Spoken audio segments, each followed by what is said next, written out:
Boa noite a todos, que a paz de Jesus nos envolva nesse momento e que nós possamos reunir os nossos corações, agora fazendo uma prece íntima, agradecendo essa oportunidade. Senhor Jesus, graças te damos pela vida, por essa oportunidade bendita e santa de refletirmos nesses ensinamentos tão evangélicos que nos orientam, Senhor, rumo à salvação. Nós te agradecemos e fique conosco hoje e sempre. Que assim seja. Bom, o tema de hoje é Aparências e Realidades, capítulo 10. Novo modo de conceber e encarar a vida, a alegria de quem compreendeu, não julgar para não ser julgado. Será que isso tem a ver com a nossa realidade? Será que nós julgamos? Então vamos ver o que Pietro Baldi fala para nós. Somos elementos constitutivos e cidadãos de um universo orgânico, em cujo seio a lei coordena a nossa vida em relação a todos os outros elementos, todos irmanados em função do mesmo princípio central diretor, orientados e impulsionados para a mesma finalidade, que é a salvação universal. Então nós somos um todo orgânico, já vimos isso várias vezes, ou seja, todos interligados organicamente, cada um com sua função na vida, repetindo o modelo, mantendo o modelo do sistema, criação primeira, criação primordial divina. Nós estamos agora no antissistema e fechamos a nossa consciência, surgindo em nós esse ser que busca ansiosamente voltar para Deus. Então, a nossa salvação é justamente nos livrarmos deste mundo de miséria em que nós nos encontramos, um mundo dual de sofrimentos. O que significa a salvação? A salvação é voltarmos ao nosso estado original, E tudo isso impulsionado por esse centro diretor, que é a vida, que é Deus, que é a sua lei. Muitos dizem assim, Jesus veio para nos salvar, Jesus veio mostrar o caminho, mas cada passo deverá ser dado por nós mesmos. A construção e a responsabilidade é nossa, norteado por Ele, que é o maior modelo ou guia que a nossa humanidade já conheceu. Então vamos lá. Vemos assim que em realidade a injustiça é fenômeno transitório de superfície. E se é Deus quem manda, quem na realidade reina e tem de vencer, não o faz pela força, mas sim pela justiça. Não há força que possa impor-se violando esta lei. Mais cedo ou mais tarde, cada um acaba recebendo o que merece. Então veja bem, a injustiça é só na superfície. Morre alguém pisoteado, morre alguém de uma tragédia. A gente fala, meu Deus, fulano era uma pessoa tão boa, Por que aconteceu assim? Porque nós somos um campo vibratório atraindo vibratoriamente, de acordo com o nosso ser, de acordo com o passado semeado. E justamente agora, no presente, nós atraímos esses campos para junto de nós, determinando os acontecimentos gerais. Então, tudo que nos acontece faz parte da nossa jornada evolutiva e desse caminhar rumo a Deus, nossa verdadeira essência. Então, tudo é na superfície, no olhar ignorante do homem, porque a lei é sábia e nos dá exatamente tudo o que precisamos para buscarmos realmente a verdadeira felicidade. A revolta contra a ordem permitida por Deus não consegue, como o homem quereria, subverter essa ordem para sua vantagem, mas só o arrasta para seu dano. Como quem faz o bem tem de receber sua recompensa, assim quem faz o mal tem de pagar com seu sofrimento. Então veja, a nossa queda foi, numa palavra bem humana que o Baldi colocou na obra, uma revolta contra a ordem divina. Ele usa essa palavra, mas a gente com o tempo vai amadurecendo, que são palavras tentando aproximar dessa psicologia tão pequena e tão fechada nossa. Então veja, a revolta contra a ordem, nesse momento de queda, permitiu que a gente vivesse agora uma outra situação. Vivesse agora e surgisse o universo físico, a matéria, e nela nós ficássemos enclausurados nessa nova natureza. Mas a desordem que nós provocamos em nós mesmos, ela é transitória e deve prevalecer a ordem, porque maior do que tudo é Deus. A lei é ordem sempre, mesmo no antissistema. Nós somos guiados por uma ordem, por uma harmonia, porque tudo acontece como causa e consequência nesse nosso universo, né? E mais precisamente na Terra. No entanto, existe uma ordem diretora de tudo e para tudo, que é Deus. Então, nós sempre estamos resolvendo os nossos problemas, principalmente quando nos chega e bate uma dor, um sofrimento. O sofrimento é a causa de tudo. O nosso sofrimento maior foi a queda. Agora, vivendo a evolução, vivemos ciclos reencarnatórios e o sofrimento é a consequência de violação da lei. O poder está nas mãos dos honestos, que pelo fato de obedecerem a Deus, com Ele colaboram e são por Ele protegidos. Podemos assim ter confiança na vida, porque ela está sempre bem dirigida por quem tudo sabe, mesmo quando ela se encontra repleta de ignorância. Está bem comandada pela divina bondade, mesmo quando somos maus. Está sempre dirigida para o nosso bem e felicidade, mesmo quando vivemos na dor. Então veja, sempre o poder está na honestidade, ou seja, na retidão, e o professor Ubaldi fala isso na obra, né? Nós temos que ter retidão, tentar andar o mais próximo possível no cumprimento dessa lei divina. E se nós somos retos, não importa se o outro não faça ou faça da maneira como ele queira. Nós devemos acreditar que a vantagem sempre é nossa, da honestidade, e a lei nos responde sobre isso. Ontem eu vi um vídeo de uma senhora que não tinha dinheiro para o ônibus. Ela escolheu ir a pé até a Caixa e voltar para casa de ônibus, porque ir de ônibus, voltar de ônibus, ela não tinha dinheiro. Então o que ela fez? Ela foi na Caixa, porque ela encontrou uma carteira com o cartão da Caixa e com bastante dinheiro. Ela achou que, procurando o dono da conta lá no banco, alguém poderia entrar em contato com ela e ela devolver aquela bolsa. Então a gente vê que a honestidade, ela é o caminho, essa retidão de princípios, mesmo quando ninguém esteja olhando para o que nós estamos fazendo. Porque o mais importante é o nosso olhar, a nossa retidão para com a nossa própria consciência divina. Deixar que essa consciência divina toque as nossas vidas. Então, assim, nós vamos ver que Deus está sempre dirigindo tudo, mesmo quando nós agimos por ignorância, mesmo quando nós estamos agindo com uma certa maldade, com uma intenção negativa, mesmo na nossa dor. Deus está na direção de tudo. É a lei que nos reencaminha de retorno, né, ao nosso princípio de tudo, que é Deus. Alegria nenhuma é completa se não é compartilhada com os outros. Vamos assim, sem querer, explicando sempre mais o conteúdo da nossa obra e seu objetivo. Nossa luta é só para vencer o mal que inunda o mundo, com as armas da inteligência, da sinceridade e da bondade. É para oferecer de graça o produto que parece faltar mais, isto é, um meio de orientação para aprender a viver com mais inteligência e menos sofrimento. Então, ele fala que a luta dele nesse mundo era justamente o trabalho, ou seja, vencer as dificuldades para fazer o papel dele nesse mundo.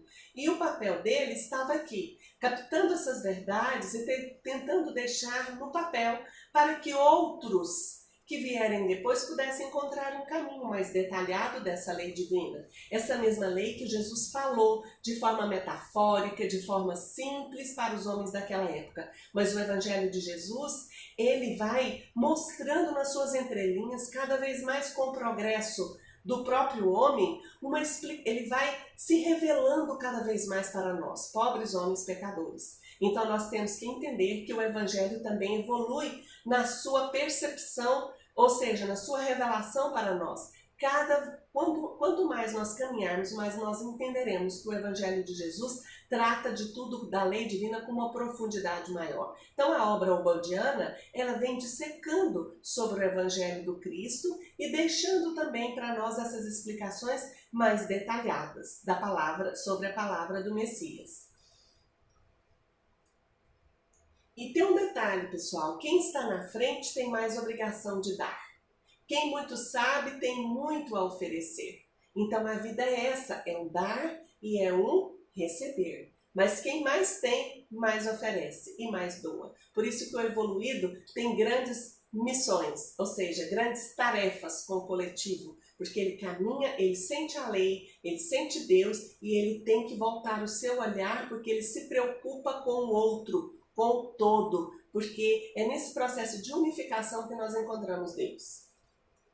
Quando, por ter evoluído, cai o véu da ignorância que nos impede de ver esta outra realidade, então se compreende que fazer o mal aos outros, acreditando ser possível levar vantagem, é loucura que não tem o alcance desejado. Então, o mal nas nossas vidas, ele tem um período curto, né? Porque o mal é justamente tudo que nós fazemos em benefício próximo e em detrimento em benefício nosso e em detrimento do próximo. Então, isso é o mal, isso é a negatividade. Então, não podemos deixar de incluir o próximo. Então, a vantagem é cuidarmos de nós, sermos felizes e também querer que o outro seja feliz. Já pensou aquele dia que a gente chegar a ser feliz? Por quê? Vamos supor, hoje a gente não fala muito em vestibular, fala em Enem, que o meu filho não passou nas provas do Enem, não foi bem pontuado, mas o filho da vizinha foi. E eu sou feliz por isso. Eu sou feliz porque fulano está muito bem na sua empresa. A minha sucumbiu, né, com a crise, mas a do amigo, do vizinho, não. E eu sou feliz por isso. Olha o grau de comprometimento com essa lei espiritual que nos rege. É nos vangloriarmos de sermos participativos e saber cooperar e também sermos felizes pela felicidade do outro. Ao ferir lucros por esse caminho, pode parecer possível só para quem está ainda mergulhado na ignorância, própria dos níveis inferiores da evolução. Assim, quem faz o mal acaba fazendo-o também a si mesmo. É lógico que quando nós fazemos o mal ao outro, o maior mal nós estamos fazendo para nós. Porque fica conosco o mal. Nós lançamos, mas aquela vibração e toda aquela energia faz parte de mim, do meu ser. Isso significa que eu estou me atrasando nessa estrada evolutiva, estou me comprometendo cada vez mais nesse caminho em busca da felicidade verdadeira. Então, só o bem nos traz essa felicidade verdadeira. Achar que nós vamos burlar uma lei e que vai ficar por isso mesmo é engano da nossa parte. Por isso que estudando o destino, no livro A Técnica Funcional da Lei de Deus, ele fala sobre as trajetórias, né? Nós precisamos estudar. Então, ele fala da fase do erro, da dor e da cura. Então, nós temos momentos que nós vamos errar, mas temos momentos que vamos colher. E temos momentos que nós vamos sedimentar isso na alma, mudando os nossos impulsos. Então, uma vez estando no mal, vai ter dor. E isso é passageiro o sucesso que nós almejamos conseguir com a mentira, né? Com a vantagem sobre o outro. Isso é internalizar a lei divina, é compreender e tentar vivê-la. Não é possível isolar-nos de coisa alguma no universo. Queiramos ou não, estamos emanados à força no mesmo mundo, respirando todos uma mesma atmosfera de fenômenos, sejam físicos, dinâmicos ou espirituais, entrelaçados entre si, de maneira que qualquer movimento ecoa e se repercute em todos os sentidos, e não pode parar enquanto não atingir seus últimos efeitos. Não existem compartimentos estanques, divisões absolutamente trancadas, que possam parar uma vibração, uma vez que esta seja posta em movimento. Não é possível construir paredes suficientemente fortes que possam separar seres feitos da mesma vida e sujeitos à mesma lei, paredes capazes de isolar a nossa vantagem da vantagem dos outros, ou nosso dano do dano dos outros. Tudo, enfim, se precipita na mesma atmosfera, de onde cai a chuva para todos. Então, meus amigos, a gente precisa entender que o antissistema, esse mundo, os universos que foram criados com a queda, são eminentemente vibracionais, né? Então surge a onda, surge a vibração, surge esse campo energético vibratório e nós continuamos interligados uns aos outros de forma orgânica. E esse orgânico significa que tudo que eu faço repercute em algum lugar. Repercute na minha vida e repercute nos outros e nós somos responsáveis por isso.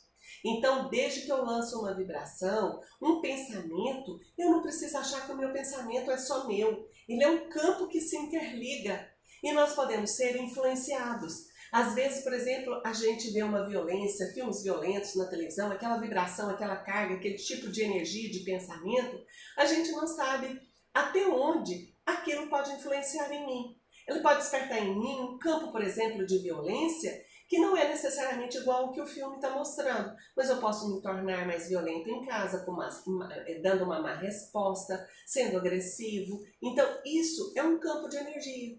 Isso é um estágio da evolução. Quer queira ou não, nós estamos irmanados vibratoriamente, psiquicamente, e somos responsáveis pelo que geramos, seja o bem ou não, ou seja o mal.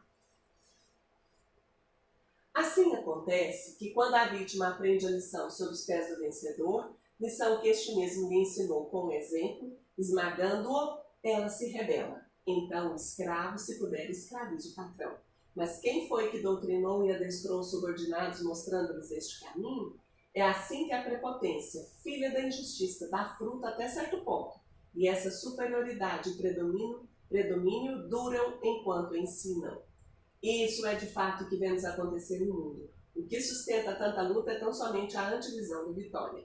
E a razão dessa luta contínua é o fato de ela em si constituir uma escola para desenvolver a inteligência, até se chegar a compreender que a vitória antevista é uma ilusão, mas na verdade serviu como estímulo para que o indivíduo alcance o objetivo da vida, que é o progresso. Resumindo tudo isso daqui, veja, nós vivemos num mundo de competitividade, de supremacia e orgulho. Um subjuga o outro. A lei permite que ele subjugue até o tempo necessário que for preciso para que o outro aprenda algo e se rebele também contra a prepotência. E os papéis podem inverter. Às vezes não vão inverter nessa vida, mas pode inverter em outra. E nós vamos aprendendo que tudo tem um limite. Estamos onde estamos por fruto, de uma vibração emitida, por um processo onde nós violamos o respeito a mim, ao outro e, consequentemente, à lei divina. E a vida é constituída assim, porque o homem, na sua ignorância evolutiva, age dessa maneira ou de outra até aprender a fazer a forma correta e não violar a lei. Então, por exemplo, eu me lembro de uma história no livro de Sueli Caldas, Schubert, sobre desobsessão, que ela conta que numa casa espírita tinha uma senhora, uma dama de engenho, que naquela época tinha muitos escravos, certamente tinha o senhor do engenho, e era normal, às vezes os escravos sofriam muito. Então, nessa existência, ela veio como uma boa espírita, trabalhando numa casa espírita e trabalhando mediunicamente. Um dia ela recebeu um atendimento porque ela sentia muitas dores nas pernas. E daí a manifesta uma entidade, e essa entidade diz que era um escravo que morreu acorrentado pelas pernas, de fome, de frio, porque ela assim o determinou. E que ele a acompanhava, revoltado. Aí ele é doutrinado, coisa e tal, e ele é estimulado a perdoar. Aí ele diz, eu só a perdoo se ela me pedir perdão. E aquela senhora, numa outra roupagem, numa outra vestimenta, olha naquele quadro, olha para o espírito, encarnado no médium, e diz assim, eu pedir desculpas a um negrinho? Jamais. E assim o livro termina a história. Dona Fulana continua com a sua velha dor nas pernas. Então o mundo é isso. Então, enquanto nós não nos vergamos diante dos nossos erros, vai ter dor, vai ter sofrimento, até que a lei vá fechando para nós os limites e que essa dor aumente tanto que a gente tenha que se vergar diante dela. Não é dor para nos fazer sofrer simplesmente, mas é uma dor aprendizado. E nós precisamos vergar diante da lei de amor de Deus, porque só assim nós seremos felizes. Cada ser não pode viver senão em função da compreensão que possui. Assim, muitas vezes aceitamos como verdades absolutas, axiomáticas, ideias que são frutos da nossa forma mental e que a ela respeitam. É necessário um controle contínuo e saber olhar em profundidade para se chegar a compreender a falsidade de tantos conceitos que cegamente aceitamos e que dirigem nossa vida. Então, realmente, a nossa forma mental, ela vai aprendendo de acordo com o nível em que nós encontramos. E existem várias formas de se ver uma mesma coisa. E o que a gente precisa aprender com isso? Que nós não somos donos da verdade. E estando no antissistema, tudo é relativo. E que nós precisamos respeitar a visão do outro. Mas não achar que nós somos donos da verdade. E que só do nosso jeito está certo. Às vezes nós professamos uma religião, queremos converter todo mundo a ela. Ela às vezes é um caminho bom para mim, mas não é um caminho bom para o outro ainda. Eu posso acreditar na espiritualidade, na comunicabilidade, na mediunidade, mas isso não significa que os que convivem comigo precisem, a fogo e ferro, acreditar naquilo que eu acredito. E eu tenho que impor, que eu queira impor e acabe impondo sobre o outro. O que mais convence são as atitudes. Então veja, a gente tem livre acesso a caminhar no campo dessas verdades. E o Baldi fez isso. Ele leu o Livro dos Espíritos, mas ele, como eu já disse em outras aulas, ele quis caminhar mais, então ele tinha um instinto de investigação. E a sua forma mental já não era como a nossa. Ele já tinha um campo de síntese, um campo mais dilatado. E ele já tinha mais absoluta certeza de que naquele campo ele podia colocar a sua vida e a sua confiança.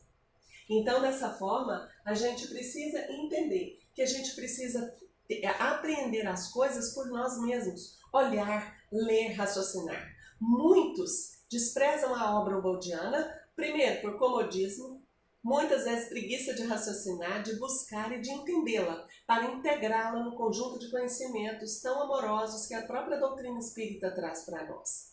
Então, é uma obra muito valorosa. Nós precisamos colocar cada palavra no seu devido lugar e não aceitar cegamente tudo. Isso o Baldi o fez na sua construção da obra que ele fez. Ele recebia, investigava, comparava, colocava objeções que as pessoas podiam fazer pergunta e ele já respondia. O livro Sistema é todo assim. Então, para entender principalmente um dos eixos centrais da obra, que é a queda. Então, meus amigos, a obra dele é uma doação, é uma oferta para quem busca olhos de ver e ouvidos de ouvir. Né? E nem tudo que nós vemos é completo. Muitos vieram para dissecar determinados campos e nós precisamos aceitar isso. Um companheiro, né, a gente estudando juntos o livro, em outro dia ele disse assim, olha, é igual aquela história do elefante, você conhece, Rosana? Eu falei, não, que história? Ele falou, numa cidade de cegos, resolveram colocar um elefante para que os habitantes pudessem, né, tateando o elefante, poder falar como eles viam o elefante, como que era o elefante. Então pegou a cauda, falou, ela é móvel, né? Ela é meio dura, meio estranha. Outro pegou a tromba do elefante e falou, não, ela é macia, ela também se movimenta, o elefante é macio, né? Então quer dizer, cada um que tocava, né? Um tocava na orelha e falava, não, ela é dura. Então quer dizer, a verdade é muito maior. Cada um vê apenas um pequeno aspecto. Nós precisamos mudar o nosso olhar. Né? Não sermos tão rígidos e achar que só o que eu enxergo está com a verdade. Quanto mais somos ignorantes, menos elementos possuímos. E quanto menos elementos possuímos, mais rápidas e absolutas são nossas conclusões. Ao contrário, quem possui mais conhecimento e, com isso, mais elementos para julgar, não chega a conclusões simplistas, rápidas e absolutas. Logo, quem mais se aproxima da verdade é quem julga lentamente, sem absolutismo, mas com profundidade. Então, quem julga lançando seu julgamento sobre os outros, em última análise, julga a si mesmo e com seu julgamento se revela. Olha o tanto que isso é sério, e com seu julgamento se revela. Às vezes, nós julgamos o outro tão rapidamente, sem conhecer a realidade do outro. Né? Sem conhecer as nossas relações verdadeiras, sem respeitar o outro. Primeiramente, ele está falando do conhecimento de forma geral. A gente precisa estudar, desenvolver o nosso psiquismo, o conhecimento das leis e principalmente conhecer a nós mesmos. Porque conhecendo as nossas fraquezas, nós julgamos menos o próximo. Tem uma historinha muito interessante que eu vi outro dia, que tinha uma dona de casa que todos os dias chegava na pia da cozinha e lavando a sua louça, ela olhava pela janela a vizinha do lado estendendo a sua roupa no varal. E todo dia ela falava, nossa, que roupa mal lavada, que roupa encardida, será que ela não vê isso? Até que um dia, né, Ela, cansada de ver aquela roupa encardida no varal, ela resolve abrir a janela e falar para a vizinha: olha, presta atenção, sua roupa está muito suja, você não vê isso não? Quando ela escorrega a mão na vidraça, a mão dela escorrega e ela percebe que a vidraça estava suja. Ao passar o pano, ela limpa a vidraça e vê que a roupa do vizinho era perfeitamente branca e limpa. Então, o que estava embaçado era a sua janela, a sua vidraça. Então, quantas vezes nós olhamos de forma embaçada para os atos alheios? E olhar para os outros com misericórdia também faz parte da lei divina. É necessário nos enquadrarmos nesse ensinamento. Faz parte desse longo caminhar, né? A melhor maneira de se chegar a conhecer uma pessoa é a de observar os seus julgamentos a respeito dos outros. Quando alguém cai na ilusão de supor que julgando os outros está assim, pondo-os a descoberto e colocando-se acima deles, na realidade apenas se está submetendo a julgamento, descobrindo-se e mostrando a todos seus próprios defeitos. E isso é uma verdade, porque eu aponto no outro justamente aquilo que às vezes eu tenho dentro de mim e não revelo nem para mim. Porque o que acontece conosco? Quando nós afastamos de Deus, nós somos acometidos inconscientemente de uma dor muito profunda e um desejo imenso de voltar para Deus. Isso faz de nós, fez com que nós pudéssemos sepultar no fundo da nossa alma, né, essa culpa maior. E no desejo de voltar, a gente cria uma ilusão de santificação rápida. E muitas vezes fechamos os olhos para as nossas dificuldades.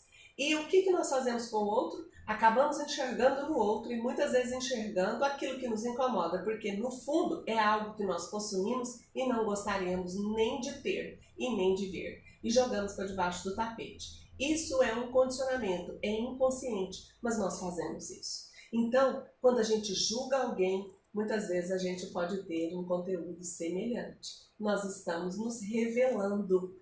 Então eu falo do outro, falo de mim, porque nós somos muito semelhantes, apesar de não sermos iguais.